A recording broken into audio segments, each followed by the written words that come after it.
Bismillahirrahmanirrahim. Assalamualaikum warahmatullahi wabarakatuh. Bismillah walhamdulillah wassalatu wassalamu ala rasulillah wa ba'du. Pemirsa JAK TV yang senantiasa dirahmati oleh Allah Subhanahu wa Ta'ala. Pada kesempatan ini kita akan membahas implementasi terkait perintah adil, perintah ihsan, dan perintah Ita'idil kurba atau isar. Contoh umpamanya, seorang dokter yang membuka praktek dan ada papan pengumuman, jadwal yang sudah ditentukan. Buka jam 5, tutup jam 9. Dikala sudah tutup, tepat jam 9, tiba-tiba ada pasien yang datang, mungkin karena kesakitan atau sakit mendadak, maka jika pasien datang sudah lewat jam 9, tidak berbuat dosa kalau sekiranya dokter itu tidak melayani. Karena dia punya hak untuk istirahat atau mungkin ada keperluan lain. Itu dalam posisi adil. Tapi kalau dokter itu melayani, padahal sudah lewat jam 9, bahkan sudah hampir naik mobil untuk pulang, maka itu namanya dokter telah berbuat ihsan atau super. Kemudian setelah didiagnosa, diberikanlah obat dan sebagainya. Lantas pasien menanyakan berapa yang harus dibayar. Ketika itu pasien menyatakan, maaf dok, saya tadi sakit mendadak, kemudian saya nggak ada uang. Bisakah saya menitip kartu penduduk atau KTP? Kata dokter, udahlah, kalau memang kamu tidak punya uang, udahlah, silakan bawa obatnya dan saya gratiskan. Ini namanya dokter telah berbuat ihsan.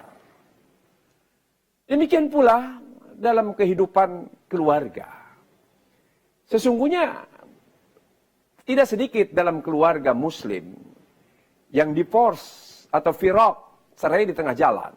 Padahal sudah punya anak 2, 3. Kemudian kalau sekiranya suami itu berbuat adil, maka hartanya dibagi. Ada hak istri, ada hak suami.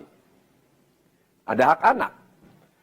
Tapi kalau berbuat ihsan, mungkin dia akan mengambil sebagian saja yang tidak lebih besar daripada yang diberikan kepada istrinya.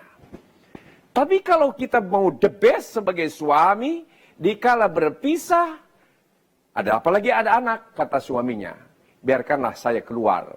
Cukup dengan membawa pakaian 1 koper ini. Silahkan rumah, kau tempati. Didiklah anak secara benar. Ia tidak mengambil hak-hak yang lebih dari itu. Kemudian semuanya diserahkan kepada istri dan anaknya. Ini namanya suami yang the best. Demikian pula, ini yang dicontohkan oleh Rasulullah SAW. Apa kurangnya Rasulullah? Dia disakiti, dihina, bahkan dikala hijrah ke Taif. Masya Allah. Sehingga saking kesalnya, malaikat Jibril pun menawarkan jasa untuk mengangkat gunung Uhud, lantas ditimpakan kepada mereka. Tapi apa Rasulullah mengatakan, in lam yakun ghadabun alayya fala ubali. Kalau sekiranya mereka memarahi aku, menghina aku, membuli aku, mencaci maki, bahkan mensakiti aku, bukan karena murka engkau ya Allah. Aku tidak peduli. Bahkan Rasulullah memaafkan dan kemudian memohonkan ampun kepada Allah. Kenapa? Karena mereka itu layak lamun. Mereka itu jahil. Itulah sebabnya itu yang namanya diperlakukan secara the best. Yang akhirnya mereka tidak sedikit yang masuk Islam mengikuti agama yang dibawa oleh Rasulullah SAW, yaitu dinul Islam. Ini karena implementasi daripada the best isar. Terima kasih. Walaupun minkum. Wallahul muwaffiq ila aqwamit thoriq. Wassalamualaikum warahmatullahi wabarakatuh.